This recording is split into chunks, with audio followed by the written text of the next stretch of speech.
Now this is a comparison of one of these super monster coolers to the Intel,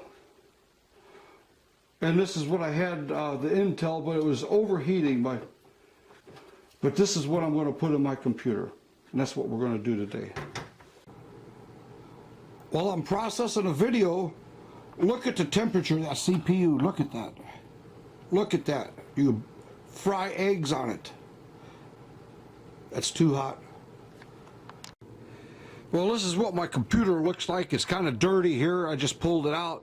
And what I'm going to do is I'm going to pull the side cover out. I'm going to clean that junk out of the bottom while I'm at it.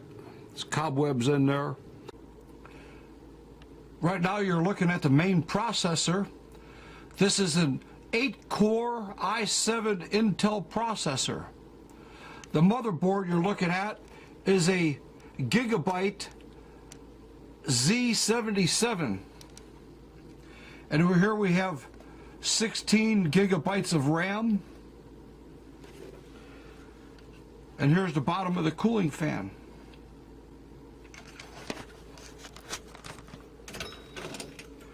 Look at that. That's an Intel cooling fan. Now let's take a look at a monster fan. There's the Intel. Here's a monster fan. Holy smoly, what a difference in these fans. Well, these are the cooling pipes on a monster fan. And there's the cooling fins. Look at all the cooling fins. Look at that. That's what a monster fan looks like. Now there's cooling vents here that are constantly clogged, and they go underneath. It's like a good thing, right? But there's not enough airflow through this, and they clog up right away. So we just take a brush and we clean them out with the brush here.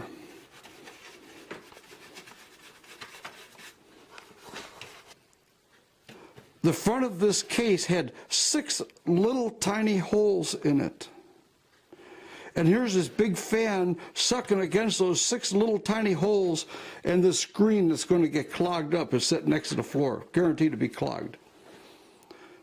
So I'm saying it is a lousy, it's terrible design for a case, and this happens to so many cases. And look at this. I had to cut these out, and I bent these. I had to bend them so the air could flow. It blows right against this part here. I'm going to remove that tonight. Look at the bottom of the processor mount. Now, you see this here? It's a cooling plate, but there's no fan, and you look here, there's no hole for air to flow. So one good thing would be to cut a hole right here for air to flow in here. It'd be a good thing to flow right on the back of this, and then of course it would mean cutting a hole in the case and putting a fan blowing on the back of the processor. Why not? Why is it always cooled from the top? But it has to be cooled from both sides is the best way. Right now you're looking at the main processor. This is an 8-core i7 Intel processor. The motherboard you're looking at is a Gigabyte Z77. And over here we have 16 gigabytes of RAM. And here's the bottom of the cooling fan.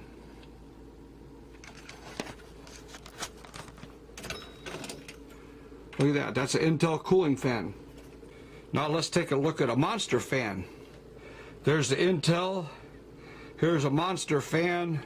Holy smoly, what a difference in these fans. Well, these are the cooling pipes on a monster fan. And there's the cooling fins. Look at all the cooling fins. Look at that. That's what a monster fan looks like. To remove this video board, I have to first disconnect these power supply connectors here. And one of them, the lock is broken off, so, but it doesn't make a difference. And then I just unscrew this here, and it will pop right up with no problem. Now I have the motherboard exposed, and I have a bolt run right here. 1, 2, 3, 4, one behind here, 5, and there's one behind the memory, 6. Okay, I just removed the screw. And here comes the video card. Wiggles, it pops right up. So here's what I'm looking at.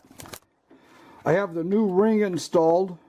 I'm going to pre-fit this before I put any thermal heat sink compound on it. So this is the new heat sink that I'm going to put in there. This is a heat sink that Intel suggested for its processor. This is a 8-core i7 processor. It overheats all the time. So I'm going to put this on here and I'm going to pre-fit it and see what kind of problems I'm going to have even just to get it on. And notice this is a 4-wire system. This uses a pulse width modulator to run this fan, which is a stepper motor. The fan's actually a stepper motor, not a regular motor. It gives you a lot more control. You could have speed control and PWM fans, pulse width modulator fans. There's a cooling fan in the middle and it blows one way or the other.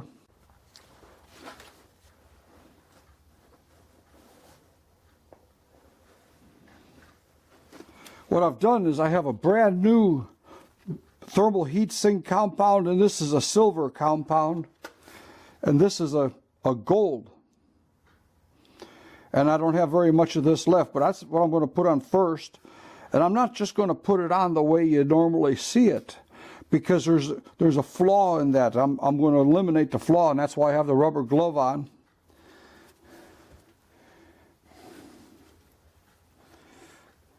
So I'm putting it on the surface. And I put it right on the surface. I actually put too much, more than I wanted to right there. Because I'm going to rub it into the surface of the metal.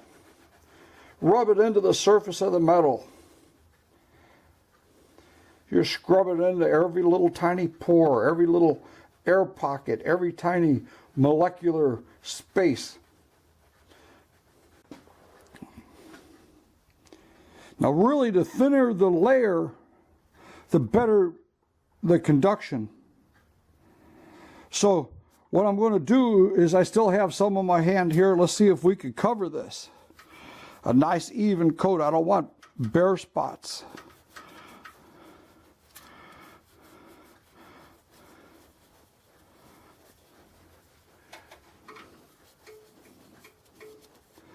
So I can see some shiny.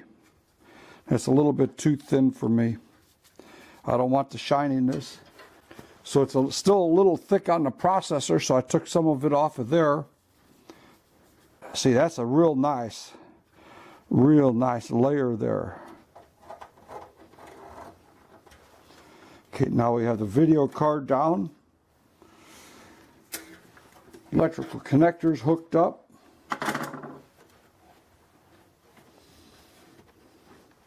I cleaned all my fans. Have a new cooling system in here. And this side has a clear cover that's up in the office. Well, this is the difference running full load. I have 195 degrees at 945 RPM. Now that's still hotter than I ever wanted to be. But I'm surprised the fan speed isn't up higher. I want the fan speed to be higher because that temperature should come down.